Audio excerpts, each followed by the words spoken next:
Hello guys. Good morning. Good morning guys. Time check muna tayo guys. Alas 7:08 ng umaga. At ito ang harvest ng ating dalawang 3 na 550 watts na ka-series. 24 volts, 28.8 volts ang charging voltage.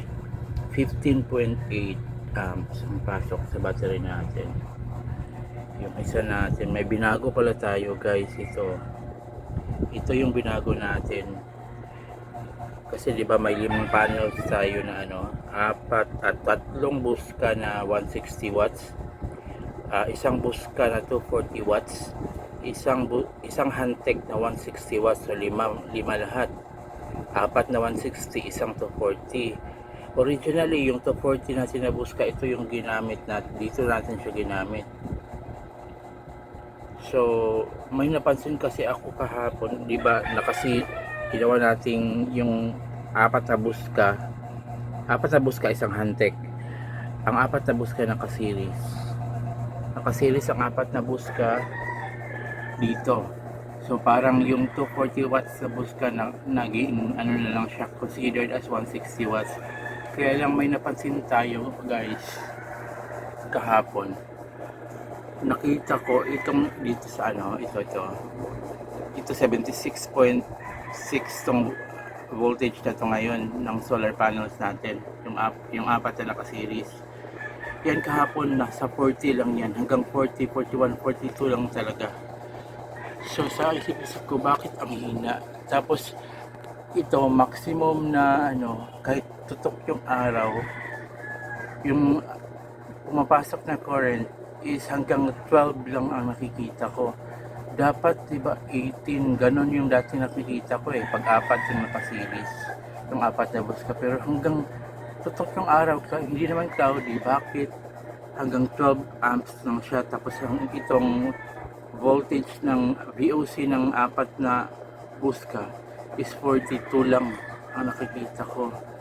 So nung nag 5 PM na umakyat ako, sa isip-isip ko, since itong 240 watts, originally naman, dito naman talaga yan, ito naman talaga yung ginagamit niya, yung step up natin at 100 watts LJ.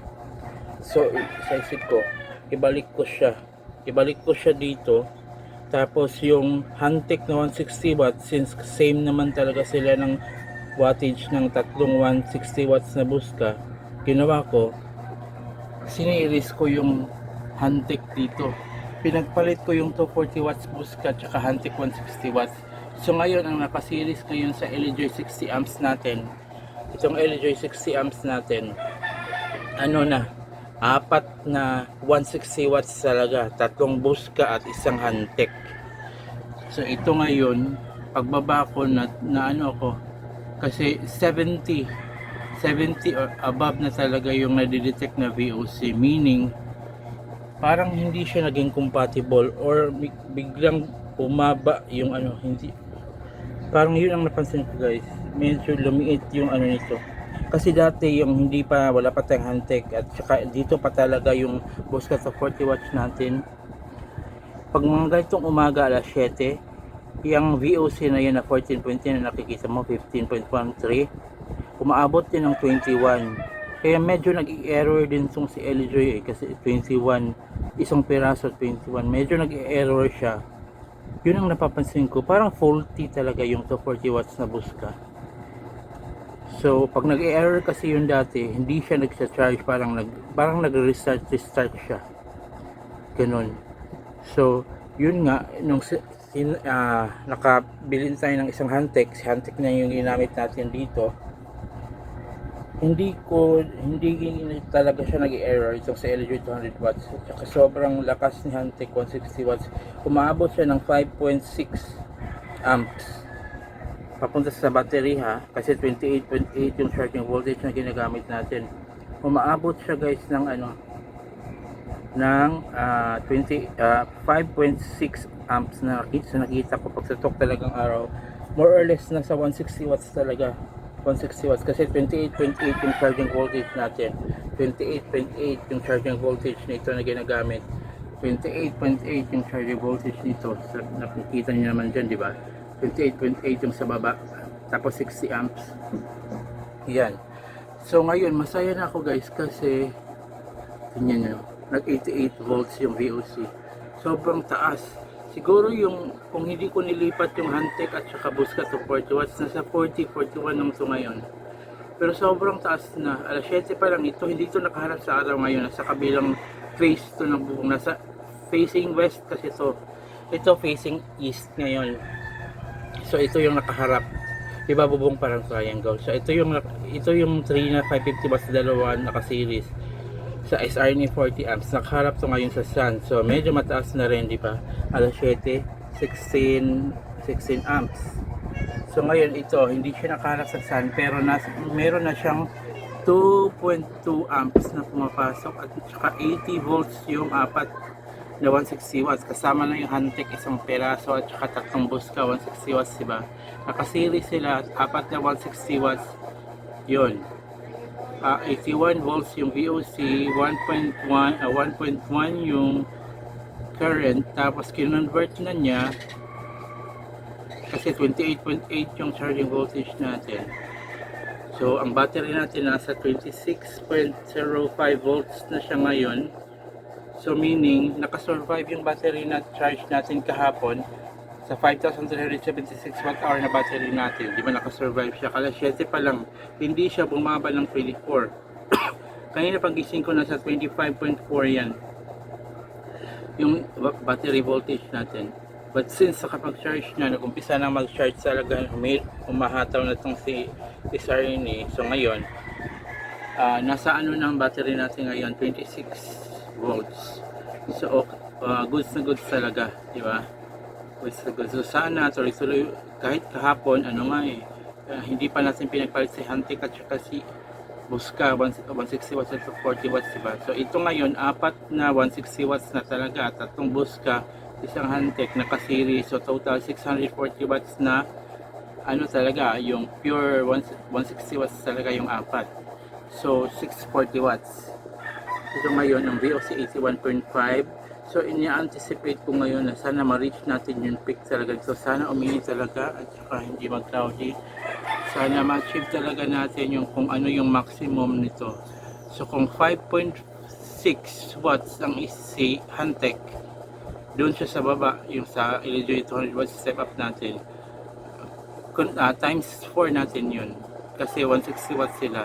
Although matatanda na yung mga Busca natin na 160 watts, nasa 4 at 3 years na yung yung age nun. Si Hantek lang yung bago, mga 2 months pa lang. So sana ma-achieve natin yung mga 20, 21, 22 na current na papasok sa battery natin. Sana. So ang tabayanan nyo guys, yun yung i-upload natin na video bukas. So sa ngayon, ito pinakita ko sa inyo at i-explain ko sa inyo yung changes. So ito ngayon, SRNA 40 amps, dalawang 3 na 550 watts na ka-series. Facing east to ngayon, kaya medyo mataas na rin yung harvest. 28.8 yung charging voltage na ginagamit ng tatlong working na natin, MPPT ACC, isang battery, tatlong ACC working.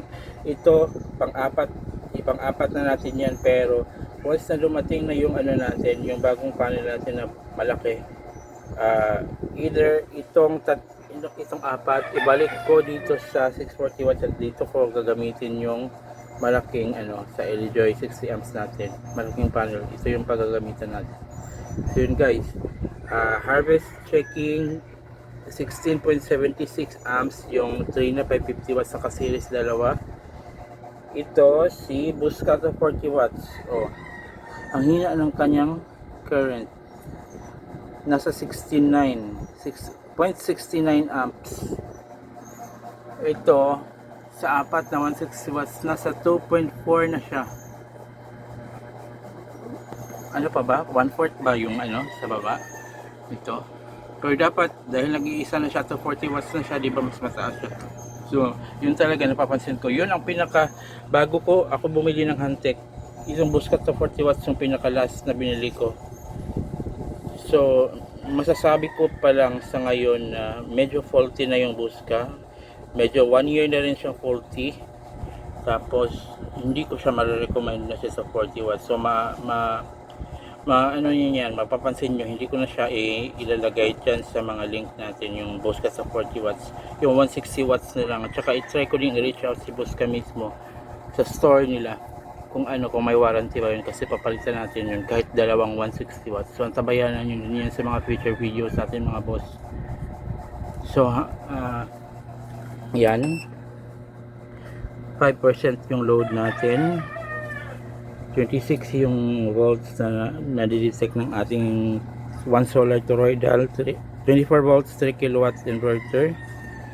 Ayan, ito yung battery natin. Battery natin Eve Prismatic LF100LA, pero nasa tested 105 to 107 Ah each cell. So 210 Ah yan kasi 16 peraso, 16 8S2P na siya para 24 volts. So 210 Ah 24 volts. So lumalabas 5,376 watt hour yung natin battery natin. Sana magtuloy-tuloy yung araw ngayon na maganda, masagana. So yan lang muna mga bossing. Have a great day. God bless. Good morning. Time check ulit 7:20 AM. God bless. Ingat palagi. Bye. Pampalamig.